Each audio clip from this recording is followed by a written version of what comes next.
Obvious ba na mahilig akong mag-picture? Tingnan nyo naman ang social networking sites ko. Punong-puno ng photos. This is my way of expressing myself and connecting to the fans.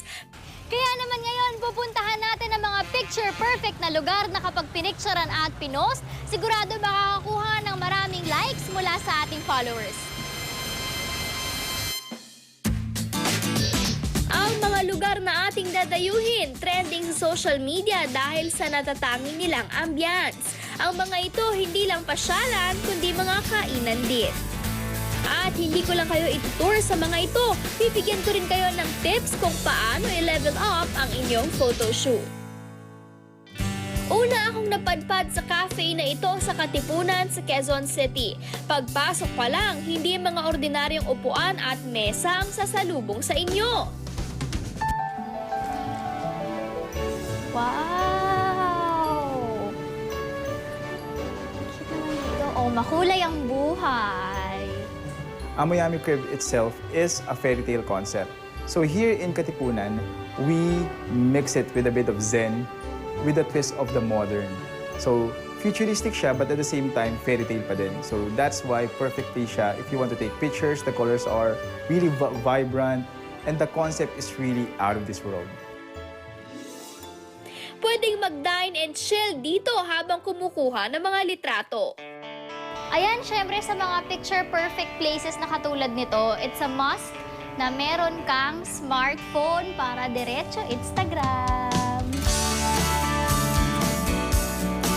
Kapag meron ako nakitang magandang wall na picture-perfect, katulad nito na may mga quotes, tapos may wall art, lagi kong kinukuha from the middle para straight yung shot.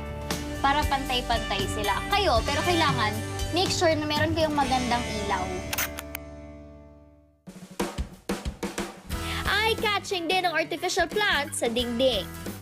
Tapos, dito, perfecto pang picture kasi maganda yung background greens. And then, kapag, kunwari, gusto mong kasama ka sa picture, kailangan self-portrait o yung hindi naka-selfie. Kailangan magpapakuha ka sa iba kasi mas malinaw yung back camera ng karamihan ng mga cellphones. Isa sa mga kilalang teknik ng mga photo enthusiast ay ang center shot. Dito ay nilalagay sa gitna ang subject na may plain or colorful background. Ayan. Diba? Sa second floor ng resto, marami pang bagay na photogenic. Ayan, itong spot na to, kumbaga ito yung trademark nitong restaurant. At saka, dito may honeycomb. Ito yung pinakamagandang spot na pinipicturan. Wow! Oh. Diba, sabi nga nila, simplicity is the ultimate form of sophistication. Kaya magandang magpicture din ng mga empty spaces, tapos yun yung i-post more. Kunwari, ikaw nandun ka, pero plain lang yung background or nasa isang plain na space ka lang. Pa-picture po!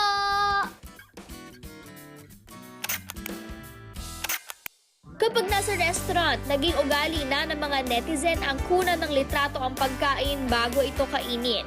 Siyempre, kung may pagkain, at isa akong guilty ako dyan, self-confess, na kahit na gutom na ako, kapag maganda yung pipicturean ko, maganda yung pagkain ko, pipicturean ko muna bago ko kainin. Sa food photography, kailangan hanapin ang tamang anggulo para magmukhang masarap ang pagkain. Ang lahat ng mga nakunan kong pictures, syempre, diretso sa aking social media accounts.